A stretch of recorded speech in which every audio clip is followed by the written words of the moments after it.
And Good we for are live. live here at the AWE Friday podcast, your weekly information about mental health with Mark. Happy Thanksgiving to you, Mark, and your family. Thank you. I know that in Canada, you guys celebrated Thanksgiving a few months ago, but today, 27th, Thanksgiving was yesterday, and yeah, we're enjoying it here in the US. So happy Thanksgiving to you as well. Thank you. So today we're going to be talking about willpower. Willpower is something that people have different ideas about what it is and how much willpower do they have, can they have. What are your general thoughts on the subject personally and what you're hearing people say? So there's a lot of different theories about willpower and why does it seem so hard to have it nowadays. We'll be diving into that on today's podcast. There's a lot of reasons why people experience difficulty, especially in the age of social media, internet, um, and why it might seem like all of your willpower is depleted at the end of the day. It's a theory called ego depletion that we'll get into it, but there is science proving why sometimes the reason that you're not able to focus is not necessarily a discipline problem or a willpower problem. So I'm really excited to get into this subject with you today. Great. I also love the subject. I was told when I was younger that I looked like Will Smith. So do I have the will to continue? And love talking about willpower and any subject related to mental health, wellness, psychology, as we're Mhm. trying to uh, debate on some important issues. And just to remind the audience that this is live on multiple platforms. So if you have any questions during this time, Mark and myself are here to answer on the chat. So, willpower isn't a character trait, right? So, how can you describe what it is? Is it cognitive function? And is it Mhm. affected by emotions, by somatic? What's your general Mhm. take on that? I mean, so in layman's terms, willpower is the ability to resist short-term temptations in order to reach longer-term goals, and it can be broken down into three essential pieces, right? You have inhibitory control, which is your mental brake pedal, right, and stopping your impulsive reactions. Executive function, which is planning, focusing, switching tasks, and holding goals in mind.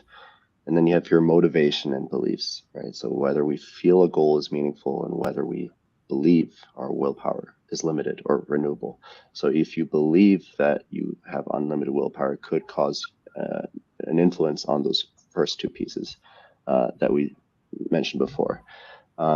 So there's a lot of these three things. They work together to help ensure that you're able to work for long, consistent periods of time on a single task. Um, Traditionally, so the research on willpower began first in the 90s, with Roy Baumeister. So classic work by him showed that uh, people use self-control, like resisting cookies, and I'm sure the marshmallow experiment is known to a lot of people Yeah. here. Um, that people gave up faster on later tasks if they were resisting, eating the cookie or eating the marshmallow. And this was called ego depletion. And they saw that willpower was a finite resource that could be depleted, similar to how a car uses gasoline that just depletes over time. Ego depletion posits that your willpower is a finite resource that depletes over time as well. And that was Were you how able the to, research on to willpower. resist eating too much turkey yesterday? No, no, no, no, I was not. I definitely, which made my tasks afterwards easier because I didn't use up any willpower. Um, but so that was how it originated in the 90s, but it's been over 30 years now, and Yeah. there's been so much more developments in the field, and it's ego depletion is now somewhat controversial because of that, and there's been a lot of science that refutes the evidence by Baumeister in the beginning, and I'm or at happy least to. gives nuance. So I did Yeah, it gives some nuance, research as exactly. well. So we'd love to compare notes on what you've seen and how we can figure that out together with the audience. And always trying to ask more Hmm. questions than answer, but we do have a few answers or more questions. First, I just wanted to clarify when you said the 3 points. Can you re-summarize the 3 points that the willpower is defined from your research? Hmm. One was belief, one was inhibitory control, and Sure. So number one, inhibitory control. Easier thought of as the mental brake pedal, resisting, impulsive reactions. Number two being executive function. So planning, focusing, switching tasks, or holding goals in your mind. so And that yeah, and the last one, belief, right? So the belief. motivate or beliefs. Exactly. So whether you feel a goal is actually meaningful, right? Whether it's worth pursuing and whether we believe our willpower is limited or renewable. So that really ties into my research. So first, I went to like broader audience and understand the full Hmm. power. So there's the book from Kelly McGonigal, Yeah, let's show that on the screen. There The we go. Willpower Instinct. Nice. That I've went through. I didn't read the whole book. I went to some highlights and tried to understand her concepts. I saw some of her interviews, uh, but there's a lot of good stuff. So recommended read or at least understanding some of those concepts that we'll go through. So the main thing that she says is that similar to your research, there's three types of willpower. She calls it because it's more public. So instead of inhibitory control, she talks about I won't, right? So I won't do this. And then the Hmm. cognitive executive function, she says, I will. So it's kind of planning. And then the Yep. belief, the third part is I want. So I want something greater in the future. So I believe that if I do something now, it's going to have a more long term consequence to my well being, to Hmm. my happiness, to my success, satisfaction, goal, achievement, motivation, all that, right? So Right. similarly, she breaks it down and calls it I will, I won't, and I want, right? So I think that's very Hmm. interesting to figure out that, the neuroscience, of course, she's basing our findings in science as well. And that was, Hmm. around 9 years ago, so 2015, Hmm. 15. Not sure the exact date the book came out, but it's still a decade since those theories are coming. Have you seen something Hmm. new about this?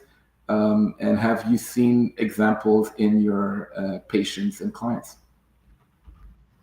Yeah, so a lot of my clients, they do struggle with willpower, and I think we get into a sort of murky area with behavioral addictions, willpower, ADHD. It's all sort of mixed up together. But I think for the most part, a lot of my clients, they have um, definitely difficulty with inhibitory control, so resisting impulses, going on distracting websites or pornographic websites, right? And even though they it consciously contradicts their long-term goals, right? To be just porn free, and they want one thing, right? But for some reason they keep just falling short and still indulging. And I think that's where a lot of this idea of inhibitory control and being able to pursue long-term rewards and the people, what the cognitive behavioral triad deposits is that if you're constantly falling short of your goals, right, you start to create beliefs out of that. And that's where the third aspect comes in. So if you believe that you just don't have the willpower, if you're born without the willpower, that's going to reinforce your ability to actually focus on tasks like the executive control. So the mind just has a way of creating stories out of whatever experiences you have in your life. And if you're constantly, like, let's say you come up with a goal for New Year's and you're like, yeah, I'm going to change my life, and for some reason you don't, uh, you create the story for yourself that, hey, I'm just somebody who's born with like very low uh, resources of willpower. I just don't have that, right? And so it's a self-fulfilling prophecy. You go out in the world and you just tend to like try to confirm this with whatever actions you have. So it just keeps you in this vicious spiral, You right, might of mean that behavior. some people have some New Year's resolution that they don't fulfill. I never met someone like What a surprise, right? that. What a surprise. Yes. Yeah. So it is interesting, and that brings me to another source of information I got from Ed Lee, which did a TED talk on Mm, willpower. So he did some research as a, asking people in businesses and personal life what willpower looks like, and is the we'll talk more about research on belief. But yeah, if mhm. you want to see a quote from Lee, most people know what they should do, and he mentioned more than 90% or 90% of people know what they should do. What they struggle with is doing it consistently, right? So our actions follow our inner dialogue. So those are the stories that you're talking about, Mark, right? So our inner dialogue, the Right, stories in our head, the stories that we believe in, that we told ourselves or others told us, right. that's what makes most people have new resolutions. And yeah, maybe 90% of them are not actually fulfilled. Or yes, I won't eat Yeah, that thing. Oh, I won't have that cigarette. No, I will go to the gym. Oh, but there's always something, right? So you know what you should do, but yeah. you cannot do it, or you cannot do it consistently. So what are your I think, advice on people that this is the majority of people in any circumstances? And we talk about yeah. health, exercise, addictions, but it can be Mm, work related, it can be relationship. I know I should yeah, do this in my friendship, in my romantic relationship, and I'm not doing it. Right? correct. So, I think it's interesting that we're having this conversation now because I coincidentally a lot of a few clients that I've been working with for over a year now, they came to me in the last couple of weeks and said, "Hey, oh, give me 1 second. I just need to turn this off. Spam No, caller. See, I had the willpower to resist that call that came that up, but notification, no, I right? had exactly a notification that just came up. So there's a lot of conversation having about like time management. Time management. Seems like there's some issues, but yeah, I can continue with some studies that relate to our topic at hand, which is willpower. There is a study, so initially Job et al. So Job is Veronica Job, a researcher that started in 2013, looking at willpower, started to publish with Carol Dweck. So that's Job et al. 2013. And she talks about ego depletion. So in 2013, we still had ego depletion, and trying to see if that exists or not. I studied that as well. It's very important in addiction to say, well, if you're talking about inhibitory or I won't do this, I don't want to do this, how can you persist on doing something that you're, perhaps addicted or having a habit, an unhealthy habit that you want to change? So how ego depletion is portrayed is that your ego, after you're trying to do that many, many times, at one point it will break. It will say, I tried to resist X amount of time, but now it's difficult. And that's the concept of ego depletion, Mark. So I was just talking about that, in Yeah. 2013, we're still talking about ego depletion. If you want to see the study, it's Job et al. Mm. 2013, and it's with Stanford in Switzerland. And Oh, it cool. talks the belief. It talks about ego depletion, but then it starts to talk about what we're talking about, right? The belief that Mm. willpower is limited actually sensitize people to cues about their available resources, including physiological ones. So we know, for instance, that glucose will boost your ability to have self-control, right? So glucose is energy, right? So that's the form of energy in your body that goes to the cell and ATP and all the cellular mechanism. But basically, the more glucose, the more energy your brain has to Mm. do difficult tasks, including resisting temptations or doing high cognitive load, right? So it says that your belief of willpower is actually affecting the sensitivity of your physiological need for glucose, right? So very Mm, interesting study. I suggest you take a look at it. mhm. Any comments on that, Mark? I wanted to ask you a question. Do you think then, would you recommend that like a very healthy breakfast and then like eating constantly throughout the day can help increase people's willpower? Well, physiology is very complicated. So definitely glucose is important. If you have diabetes, you're looking at your glucose all the time, and you can see the variety. So there is some optimal range of glucose, but there's also hormones like cortisol that vary during the day. There is some good studies that show that intermittent fasting can increase your motivation and focus. And if you're eating too much food or if you have too much glucose, then your rest and digest system is getting activated and you might feel sleepy or not as focused and motivated, right? So, um, what we know is that sleep and food affect your willpower. And Mhm. that's very important to know that it's not just, you're not motivated. There's environmental factors as well. And then there's psychological factors which we can talk about. Hmm. We can look at a similar story, which is Bernanke and Job.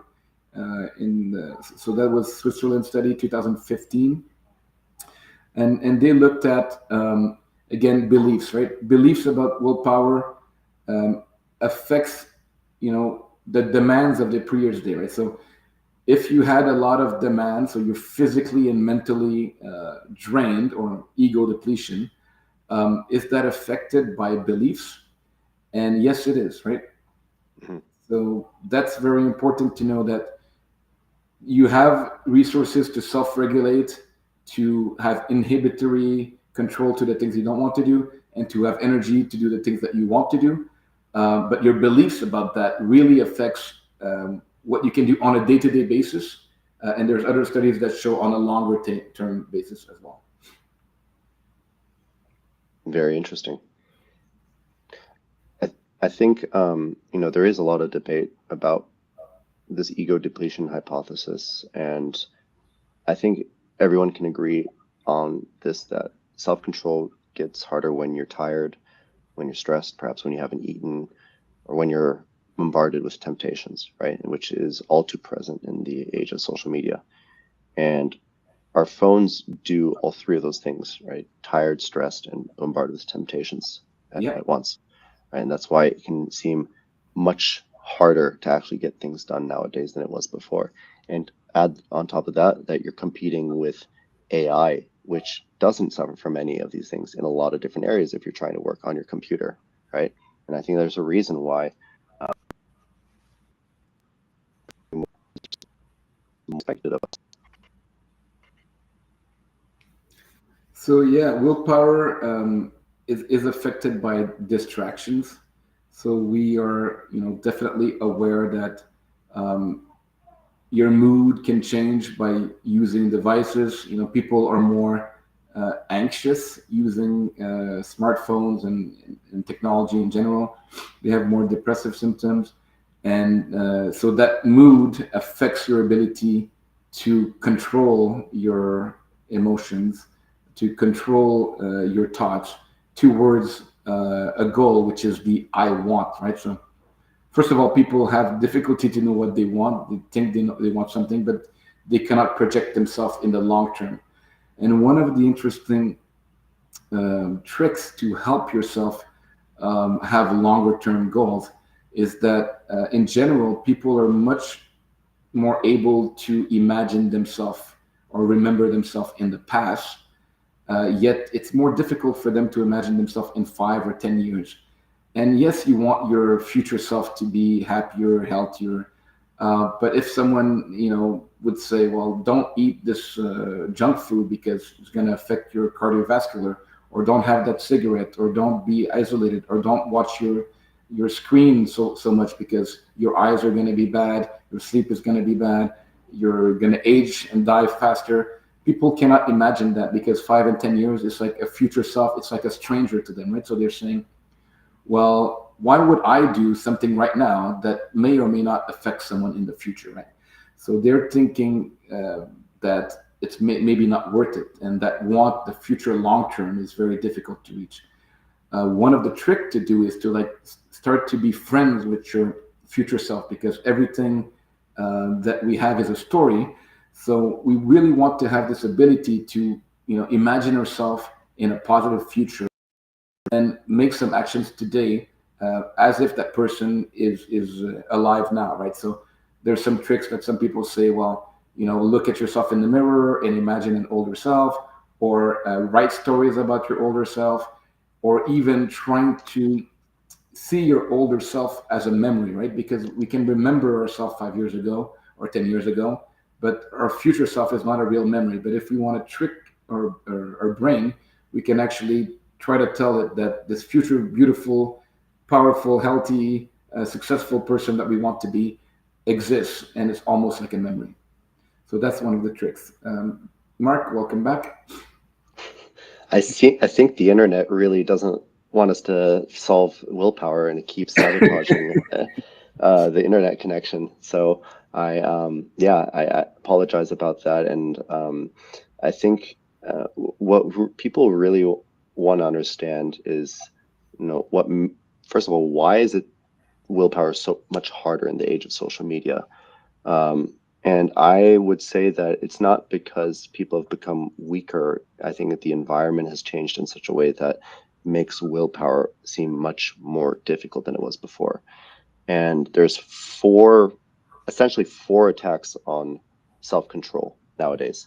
Um, First one is constant availability of rewards, so infinite feeds, DMs, notifications, just constant dopamine, right? And the brain is wired to prioritize immediate rewards. And when the reward is in your pocket 24/7, um, resisting it actually requires continuous inhibition rather than the occasional active restraint, right? Number two, right? So variable rewards and FOMO, so fear of missing out. And social media uses variable rewards. Sometimes a great post, sometimes nothing, right? And it's similar to what fuels gambling addiction, right? At the casino, not knowing when you're going to hit the jackpot on the slot machine. So that variable rewards actually engages behavior and keeps you going, right? It's the anticipation of the reward. And social media actually strongly also tied to FOMOS and the fear of missing out and low self-control. So recent work shows that social media addiction can deplete self-control resources and is linked to academic procrastination, right, for a lot of students.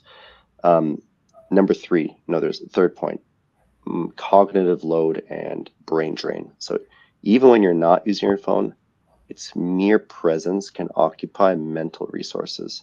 And there is a well-known experiment by um, A.F. Ward, I think, done in 2017, that shows that just having your smartphone nearby, even when it's face down, impairs your working memory and fluid intelligence. And this is what the authors also called the brain drain effect. Um, and on top of that, like just number four, like the way that smartphones and computers condition us, right? We stay up late night scrolling, we sleep less, it worsens our executive function and impulse control the next day for the same reasons that we had discussed before, right? And so the problem is less you have weak willpower, and it's more you're just trying to diet in an all-you-can-eat buffet that falls you around in your pocket pretty much.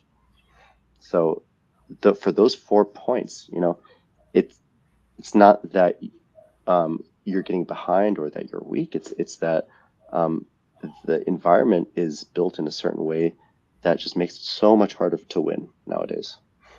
So that we see in personal lives and in organization, right? So people Hmm. are not focused, they're missing some deadlines, they're distracted because so many notifications, so many emails, so many requests, and also personal stuff mixed with so work and personal. People are all over the place, and they want to be motivated. They want to have the willpower to make a better life every day. Um, so there's a gap in productivity and there's a gap in happiness, basically. So For what sure. do you suggest are some of the solutions for that, Mark?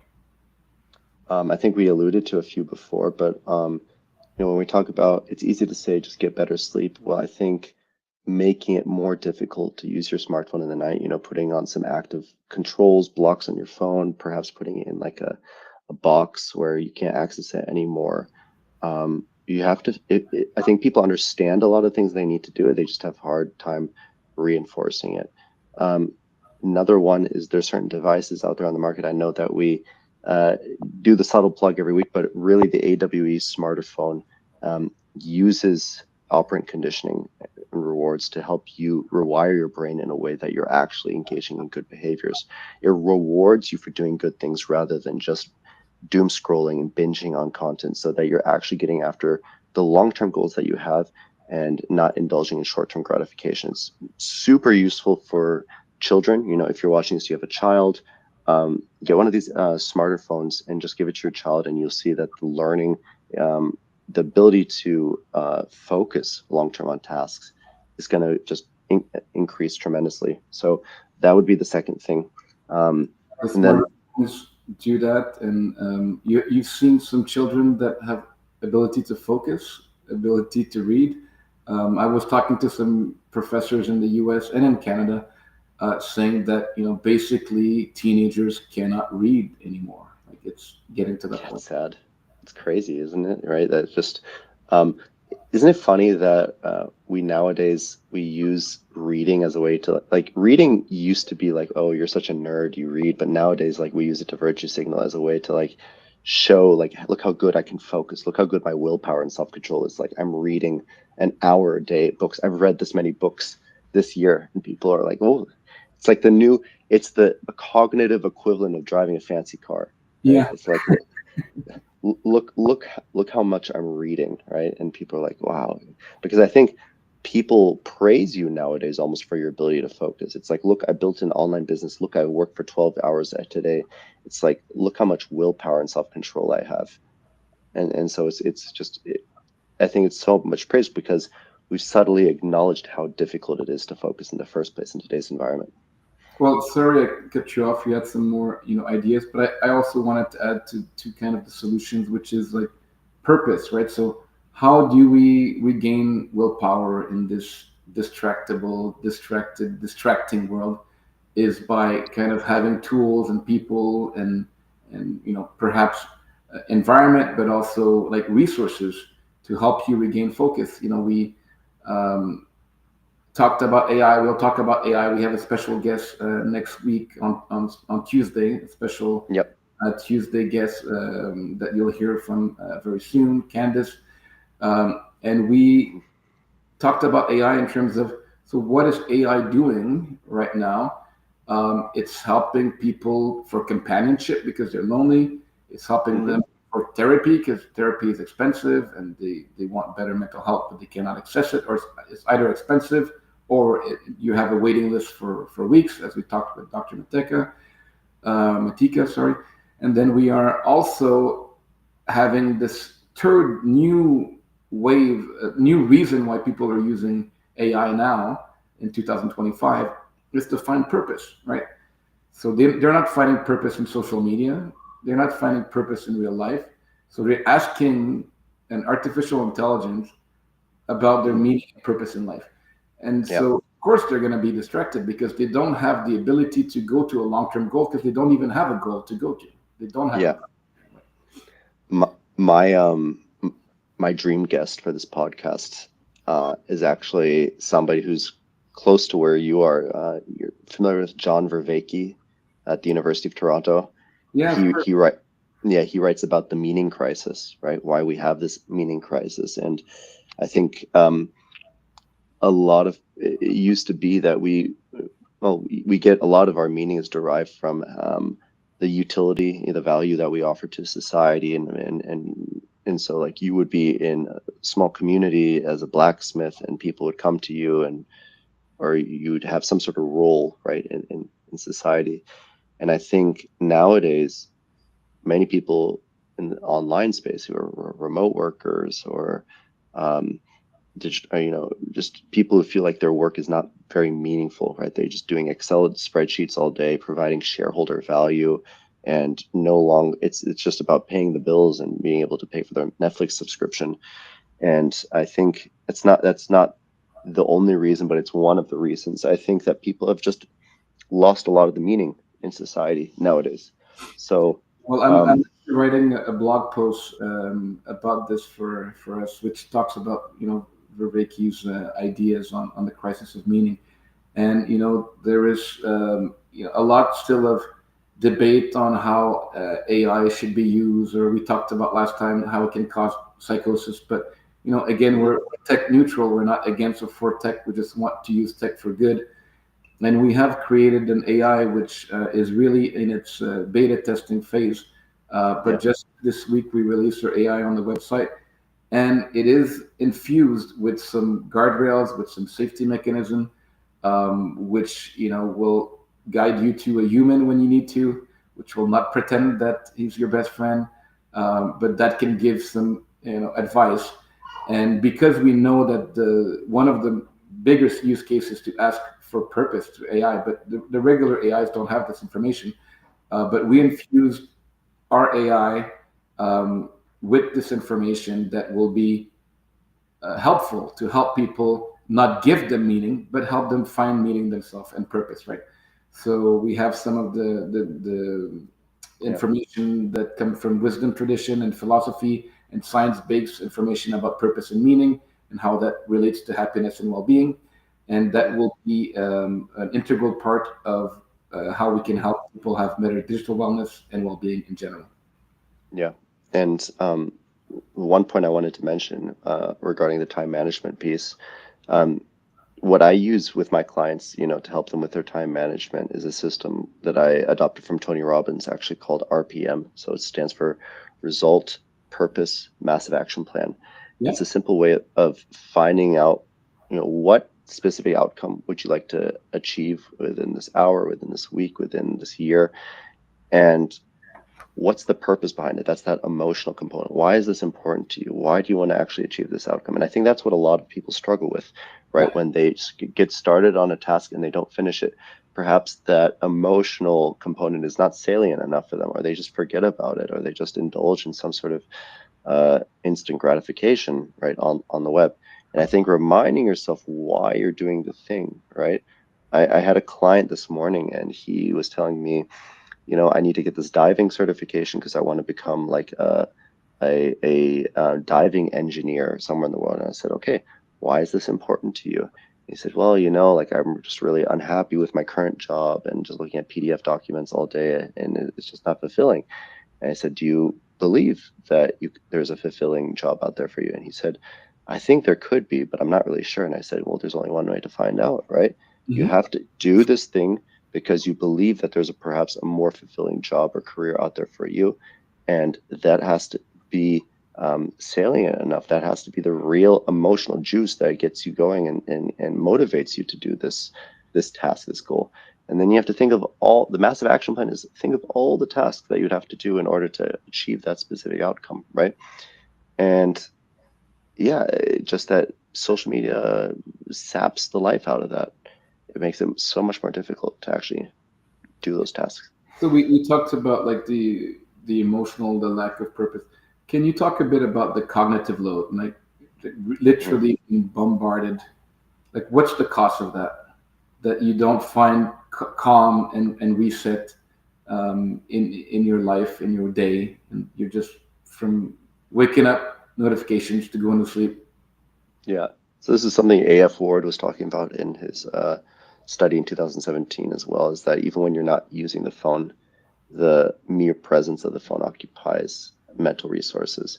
And so the fact of the matter is think of cognitive load like RAM, like random access memory, and the more programs you have running at once, the harder it is to actually um, engage that executive function, right?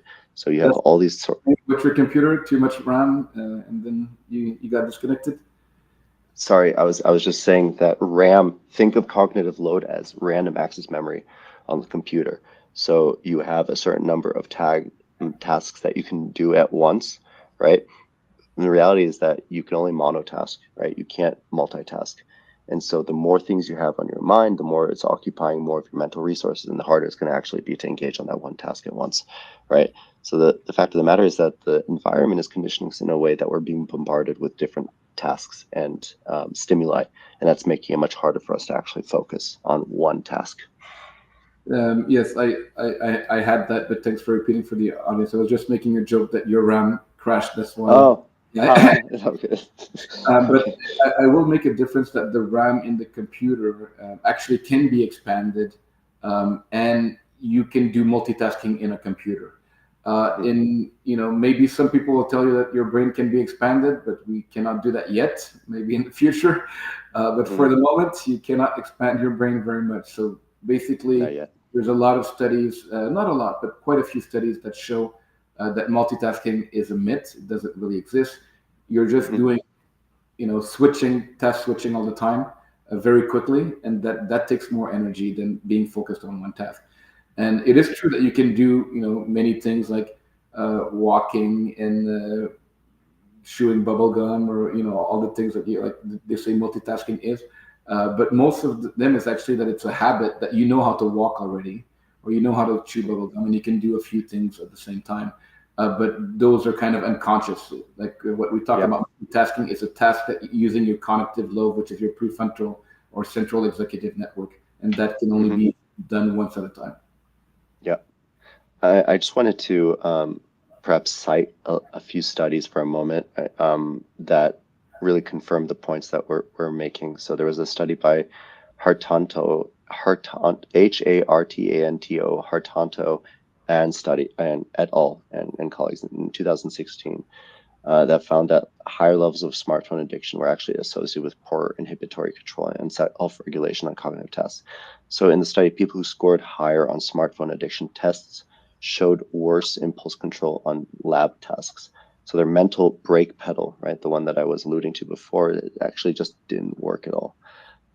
There was recently a study from 2025 that showed that heavy smartphone users actually have trouble exerting self-control to restrict their own usage, and it found that problematic smartphone usage is linked to both behavioral and cognitive control deficits, essentially difficulty stopping themselves and doing what they want, right? So it's not like I like my phone for heavy users, but it's their ability to put the phone down, and which is measurably weaker in both behavioral and brain level control tasks, right? So there's Oh, a lot of studies just proving this point, right? And there's a 2024 review that found that internet and smartphone addiction repeatedly show up in the same signature: weakened executive function and altered reward circuits. And it's exactly the systems that we use to rely on willpower, right? so So, basically mhm, the phones, to explain to people, like the phone are making you lazier, dumber, or at least not able to do what you want to do, or not even know what you should do because you don't have time to find purpose, right? yeah, unfortunately, that's the case, Christian, right? And is that I don't think it's a huge surprise to many people, and I think people are just lost in trying to figure out what do they do, and I think they're most concerned about what effect is this having on their kids, who are in school, We're and how already, are their but let's try to save the next generation. Yeah. yeah, But, exactly. no, we still have neuroplasticity, and it's good that we take this time to use technology for good, to have good conversation about interesting topic. You and I had to take some time to read articles. We can actually read and Yeah. criticize them and talk about them. And so that's using technology and information, hopefully for good, for the benefit of the audience.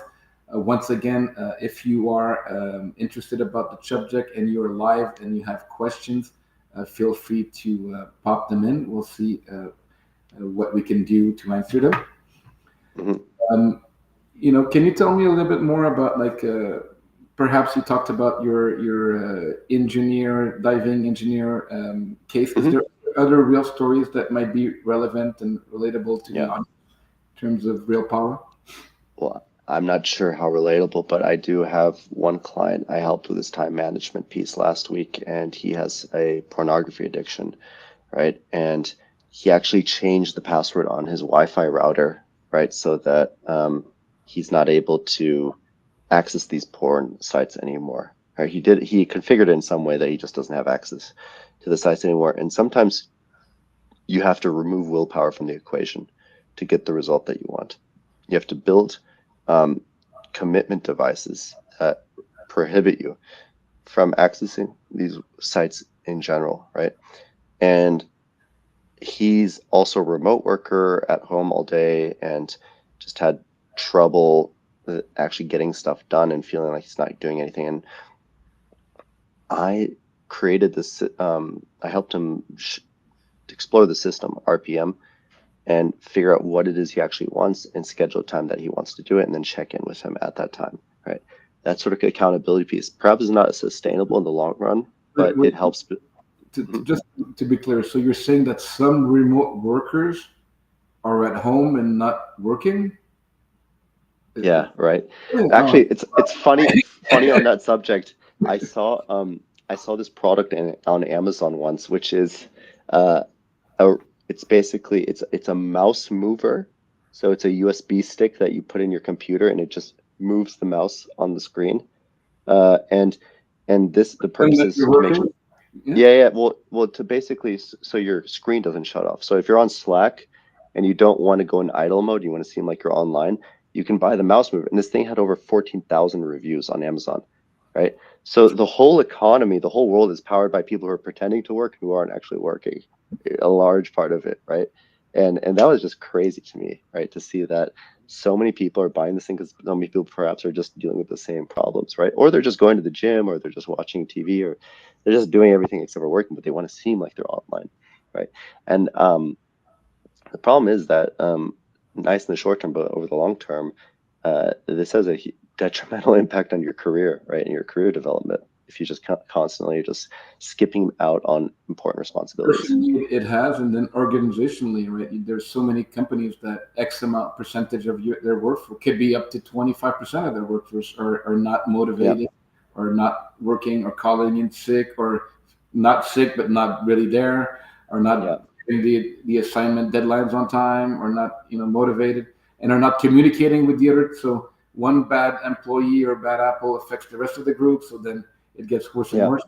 So yeah, we've been dealing with a few companies and organizations that we can yeah, help on that subject. But glad that you're talking about a specific person whose life is. yeah. I've one other example that I want to share. And yesterday, like we had Thanksgiving dinner, and then my dad like went to bed a little early, and I went to go say goodnight to him. And he was just on, when I went into his room, he was just on YouTube watching YouTube shorts and scrolling. And like, I just kind of had this realization, like we kind of joke with my dad that he's been watching YouTube shorts a lot more recently. But I had this thought, like, he's a doctor, he went to medical school. Had this been around when he went to medical school, I often wonder, like, would he have actually made it through medical school had YouTube existed at that Mhm. point in time? And I joke with him. I was like, I don't think you would have gotten through medical school. I don't think a lot of people would have gone through, because if you're exhibiting this sort of addictive behavior right now, likely that back then this would have taken up a lot of your time. It would have been a lot more difficult to actually get things done. Super true. Someone says, "I thought I had no discipline." Right? What do you say to people that say, like, "I have no willpower, I have no discipline"? How? It's not a Yeah, it's not a discipline problem. Most cases, it's not a discipline problem. It's mostly that your systems that you're using are just not benefiting you. It's not the right type of approach or systems. Perhaps like you're all alone and you're expecting yourself to be able to get these tasks done. No, it's that the environment, so basically the online world, is just making it really difficult, and it's hard for you to get things done. And then you deduce that it's a discipline problem. It's not a discipline problem. Just have to find a way to get rewards from doing longer term tasks in a way that's beneficial to you. Thanks for the advice, Mark. If we can go back a little bit to the science, I also looked at a later article from Job, but actually it's when Janowski and Job, Hmm. 2023 paper from Austria. And so the University of Vienna talks about, something different, right? So we talked about belief, right? But then here it says people who face more demands across the entire study period, so not just in one day, engaged. This we're talking about. Are you going to do proactive, pro-environment behavior? That's the study looking at that. And what happened is that their activity was less, regardless of their willpower belief. So the more stress that you have, the less willpower to do the things that you want to do, regardless of your belief, right? So at first we talked about study that says if you believe in the greater purpose, or that willpower is something that you can cultivate, it helps, and it does. Mm-hmm. But there's a limitation to that, right? So it's Mm-hmm. also your environment. So you want to have guardrails. You want to have people that you're accountable to. You want to have technology that's helpful. You Yeah. don't want to just rely on your willpower and say, "Oh, I have it" or not. It helps that if you believe that you do have some agency. Right. It is. We can talk also about regular psychological terms of internal locus of control versus external locus of control, Right. or growth mindset. But even that, this study shows that there's limitation. If your environment has too much demands, which in this case could be notifications, then you can't. It doesn't matter how much you believe it or not. You're stuck, right? There's something I want to add to that as well, which is, a lot of, I think the term manifestation gets thrown into like the new age woo woo sort of, people like, oh God, he wears like turquoise jewelry and is like talking about star signs now. But there is something to be said about um, really envisioning or visualizing yourself completing a goal, right? And doing that thing. And so yesterday I've been delaying this one task, it's like a bureaucratic administrative sort of thing, taxes. And I meditated yesterday, but sorry. Everyone lives to do taxes for sure. Yeah, but I really I meditated and I really visualized myself completing thing. And I visualized what it actually felt like to get that thing done. And it felt good. And I did that for like 20 minutes in the morning. And I really just imagined myself doing it and getting it all done. And when I was done meditating, I went downstairs and within an hour, the thing was done. I've been delaying it for like 2 months, but like I got it done in literally an hour. And then I congratulated myself. I was like, wow, really well done. Like that's really commendable that, and I almost felt like a certain like power. Like I was like, wow, this is like a superpower. Like if I actually visualize myself getting things done, but I'm really clear. I'm not over the top. I'm not like, oh, I want to write a book today. It's like, no, like just one thing at a time, just focus on the small thing and really imagine yourself, visualize yourself doing it, and visualize, most importantly, the feeling of getting it done. That's going to be the emotional fuel you need to actually complete the task.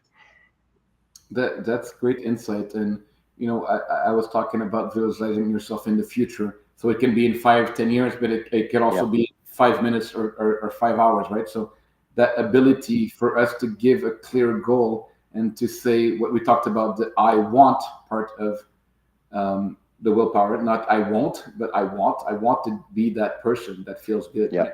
And like, thanks for the real life example of, no one likes to do well, some people, there's tax lawyers and accountants, which I put my hat up to all you guys that like to yeah. do that, but many of us don't, right?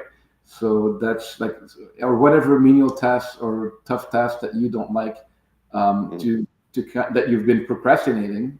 Like, it's good to know that there's some tricks, and that's also one of the things that we try to do in our weekly resets, is to help people be more calm, be more focused, so that their stress level and distraction goes back to serenity and calm, and also that they can have some positive visualization about things that they want to accomplish without feeling the anxiety and burden that they need to. Because, as I always say, you don't need to do anything. You don't need to go to work. You don't need to see your parents for Thanksgiving. You don't need, but you might want to, right?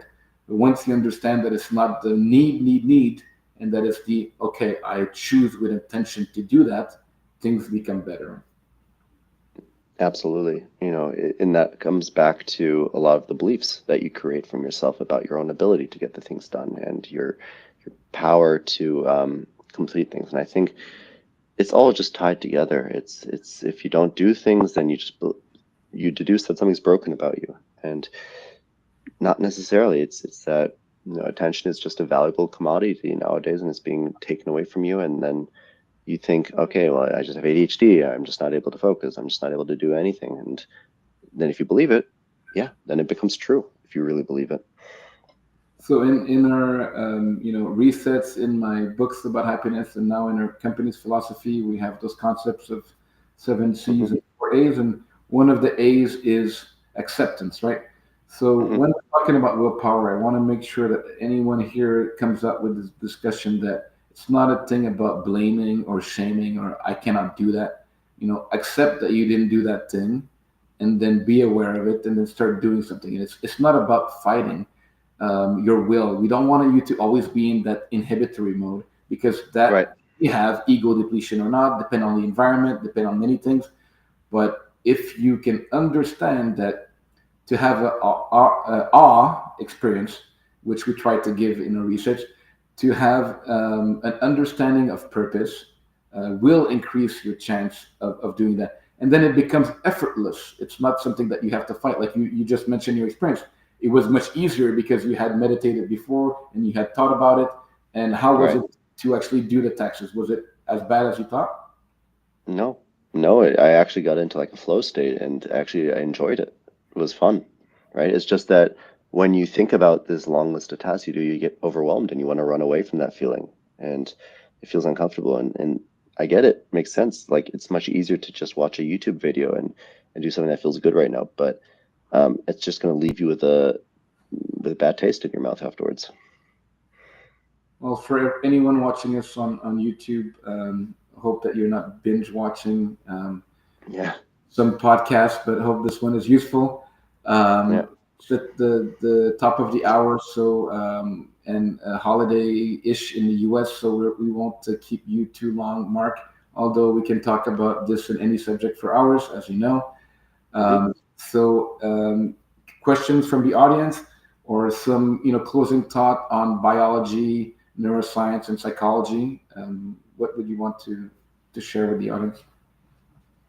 Yeah. Well, I think people with high self-control, they don't fight temptation all day necessarily. They design lives where they encounter fewer temptation and add friction to their bad habits. So here's some practical examples that you guys can do. Phone out of the bedroom. That's just a rule at all times. App blockers, scheduled use on Windows, grayscale mode, right? Moving apps off the home screen, single task zones. So basically your desk with your phone in another room. Um, and using the smarter phone, for example, can help rewire some of your habits and basically get things done in a more effortless, easier sort of way.